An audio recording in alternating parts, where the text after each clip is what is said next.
Bismillahirrahmanirrahim. Assalamualaikum warahmatullahi wabarakatuh. Alhamdulillah, pada kesempatan kali ini saya Panji Maulana dan rekan saya Dena Oktaviani di kelompok 4 akan menjelaskan isu sosial dan etika sistem informasi manajemen. Salah satu kewajiban manajerial adalah membuat keputusan terbuka yang merupakan refleksi dari pemahaman isu-isu etika dan sosial serta isu-isu bisnis di sekitar pemanfaatan sistem informasi.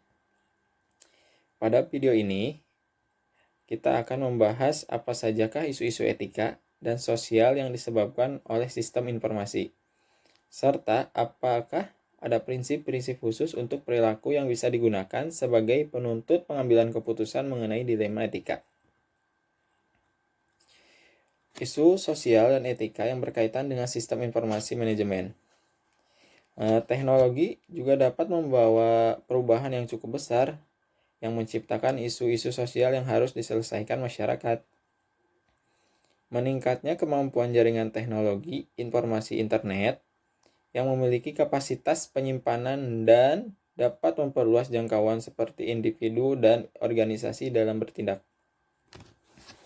Sistem informasi secara online menimbulkan tantangan-tantangan baru yang menciptakan dilema etika, di mana bisa menciptakan akuntabilitas atas konsekuensi sistem informasi tersebut. Menetapkan standar untuk kualitas sistem melindungi nilai-nilai sosial dan etika yang sangat penting bagi kualitas hidup dalam bermasyarakat. Isu etika sosial sangat berkaitan satu sama lain, di mana isu etika mempengaruhi individu untuk harus memilih tindakan atau di antara dua prinsip etika yang kadang menimbulkan konflik. Isu sosial berasal dari isu etika sejalan masyarakat berharap pada diri seorang untuk dapat melakukan tindakan yang benar. Masalah etika terkait dengan sistem informasi, salah satunya yaitu membangun konsekuensi yang dapat diukur sistem informasi, menentukan standar untuk menjaga kualitas sistem yang melindungi keamanan individu atau masyarakat, dan selanjutnya mempertahankan nilai dan institusi yang dianggap penting bagi kualitas hidup di masyarakat.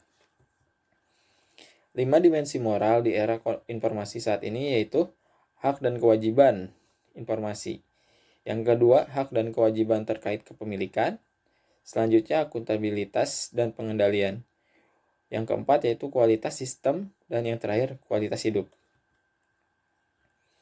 Hak dan kewajiban informasi berkaitan dengan perlindungan privasi seorang individu dengan tidak mencampuri atau membatasi kebebasan individu tersebut, dengan mencari informasi seperti data-data melalui teknologi tanpa seizin dan sepengetahuan individu yang bersangkutan, atau dalam kata lain disebut kepo.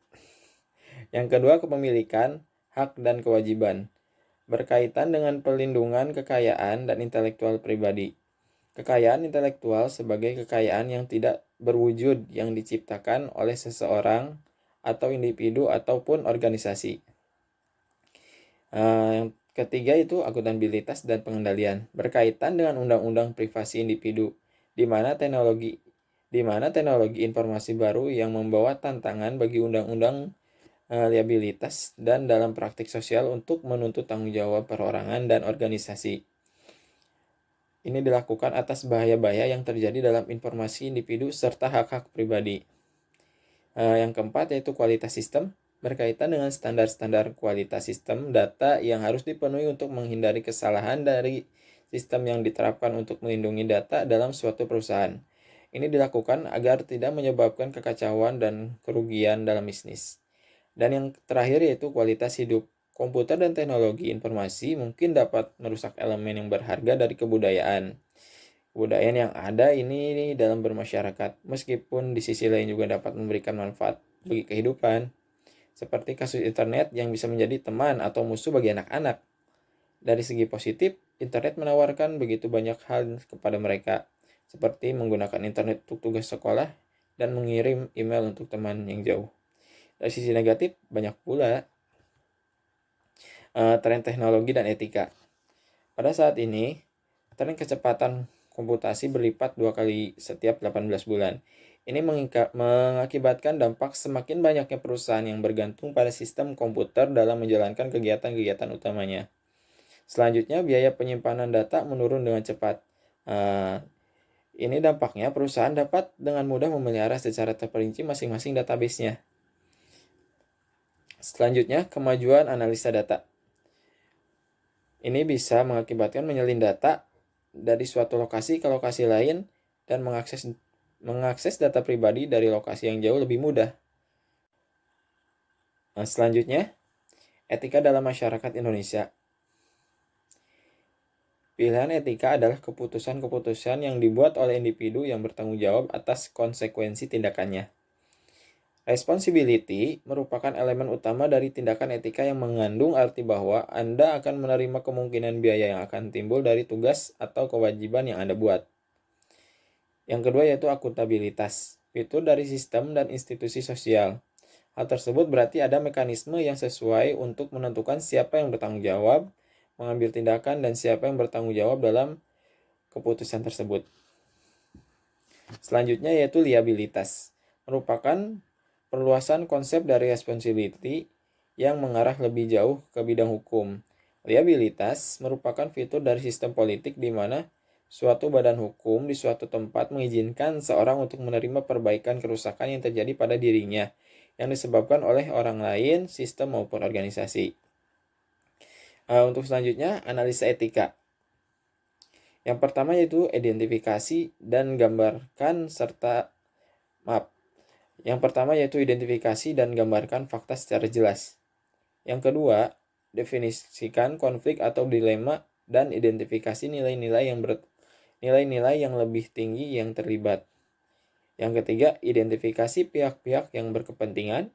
Selanjutnya, identifikasi pilihan-pilihan beralasan kuat yang diambil. Dan yang terakhir, identifikasi konsekuensi-konsekuensi yang mungkin terjadi. Untuk pembahasan selanjutnya yaitu prinsip-prinsip utama etika, di mana terdapat banyak prinsip-prinsip, antara lain yaitu aturan emas, yaitu perlakuan orang lain seperti yang kamu inginkan orang lain memperlakukanmu. Jadi perlakukanlah orang lain seperti yang ingin kamu terima dari orang lain. Yang kedua yaitu imperatif kategoris Immanuel Kant. Jika suatu tindakan pantas bagi setiap orang, itu tidak pantas bagi seseorang. Yang ketiga yaitu aturan perubahan de Descartes. Jika suatu tindakan tidak dapat dilakukan berulang-ulang, maka tidak dapat diterapkan secara menyeluruh. Selanjutnya, prinsip utilitarian, ambillah tindakan yang memberi nilai yang lebih tinggi atau lebih besar. Jangan mengambil tindakan yang bisa memberi nilai yang rendah. Untuk selanjutnya, prinsip menghindari risiko. Ambillah tindakan yang memberikan kerugian paling sedikit atau biaya paling murah. Dan yang terakhir yaitu etika, tidak ada makan siang gratis. Artinya, asumsikan bahwa seluruh benda baik yang berwujud ataupun yang tidak berwujud adalah milik seseorang sampai ada deklarasi spesifik yang menyatakan sebaliknya. Untuk selanjutnya, saya akan serahkan kepada rekan saya yaitu Dena Oktaviani. Selanjutnya saya akan menjelaskan tentang kode etik profesional. Apa sih yang disebut dengan kode etik? Kode etik adalah janji berdasarkan profesi untuk mengatur kalangan profesional dengan kepentingan umum masyarakat. Kelompok profesional itu sendiri bertanggung jawab terhadap aturan khusus terkait profesi mereka dengan menentukan tingkat kualifikasi dan kompetensi yang dibutuhkan. Selanjutnya, ada beberapa tantangan bagi hak kekayaan intelektual. Tantangan yang pertama yaitu akuntabilitas, liabilitas, dan pengendalian. Tantangan yang kedua yaitu kualitas sistem, yang berarti kualitas data dan kesalahan sistem.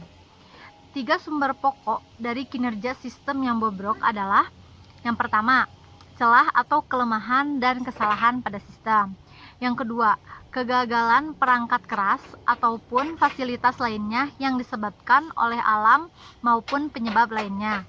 Yang ketiga, kualitas input data yang buruk.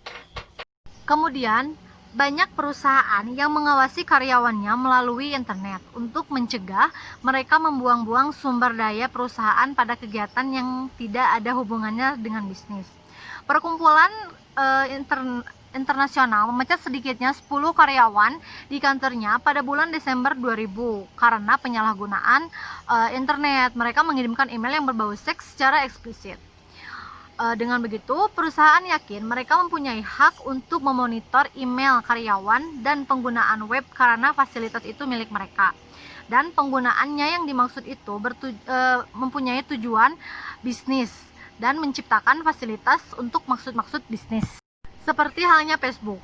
Facebook mengawasi pengikutnya kemudian menjual informasinya kepada perusahaan iklan atau perusahaan pembuat aplikasi. Selanjutnya, saya akan menjelaskan tentang dimensi moral dalam sistem informasi. Dimensi moral dalam sistem informasi ada dua. Yang pertama itu hak informasi dan yang kedua itu hak kekayaan. Yang pertama, hak informasi. Privasi dan kebebasan di era internet. Privasi adalah hak seseorang untuk tinggal seorang diri, bebas dari pengawasan maupun campur tangan pihak lain ataupun organisasi, termasuk negara. Keinginan untuk tidak diganggu juga terjadi pada tempat kerja. Berjuta-juta karyawan menjadi subjek pengawasan elektronik dan bentuk-bentuk pengawasan berteknologi tinggi. Teknologi informasi dan sistem mengancam keinginan individu atas kebebasan pribadi dengan memungkinkannya invasi kebebasan pribadi secara mudah, murah, dan efektif. Kebebasan pribadi dilindungi melalui konstitusi di Amerika Serikat, Kanada, dan Jerman dalam beragam cara. Juga di negara-negara lainnya melalui beragam undang-undang. Di Amerika Serikat, klaim kebebasan pribadi dilindungi terutama oleh amandemen pertama yang memberi jaminan kebebasan berbicara dan berkumpul. Perlindungan amandemen keempat melawan pencarian tak beralasan dan perampasan dokumen-dokumen pribadi atas rumah dan jaminan atas proses penggunaan hak. Yang kedua, yaitu hak kekayaan. Ada beberapa poin dalam hak kekayaan. Yang pertama itu rahasia dagang, yaitu suatu karya intelektual, sebuah formula, perangkat, pola, atau komplikasi data yang digunakan untuk bertujuan bisnis, dan bukanlah informasi yang dapat diakses secara umum. Hukum rahasia dagang melindungi ide pokok dalam pengerjaan suatu produk, tidak hanya manifestasi mereka. Yang kedua yaitu hak cipta. Hak cipta adalah hak yang dijamin oleh undang-undang untuk melindungi pencipta karya intelektual dari tindakan duplikasi yang dilakukan oleh pihak lain dengan bertujuan apapun sepanjang hidup pencipta karya tersebut, ditambah 70 tahun sesudah kematiannya. Yang ketiga yaitu paten. Kekuatan perlindungan hak paten adalah mereka yang memberi hak monopoli terhadap ide dan konsep yang terkandung dalam perangkat lunak. Selanjutnya, dilema etika dalam dunia nyata. Sistem informasi telah menciptakan dilema-dilema etika baru di masa sekumpulan minat saling berbenturan satu sama lain. Misalnya, banyak perusahaan telepon berskala besar di Amerika Serikat menggunakan teknologi informasi untuk mengurangi jumlah tenaga kerja mereka dengan memanfaatkan teknologi informasi untuk merampingkan satuan kerjanya. Perangkat lunak pengenal suara bisa mengurangi kebutuhan atas operator manusia, yaitu dengan memasangnya pada komputer agar mengenali respons pelanggan atas serangkaian pertanyaan yang sudah terkomputerisasi. Selanjutnya, tantangan yang ketiga yaitu kualitas hidup, yang di dalamnya meliputi keadilan, akses, dan batasan. Sekian presentasi dari kelompok kami, semoga bermanfaat. Mohon maaf bila masih banyak kekurangan dan kesalahannya. Wassalamualaikum warahmatullahi wabarakatuh.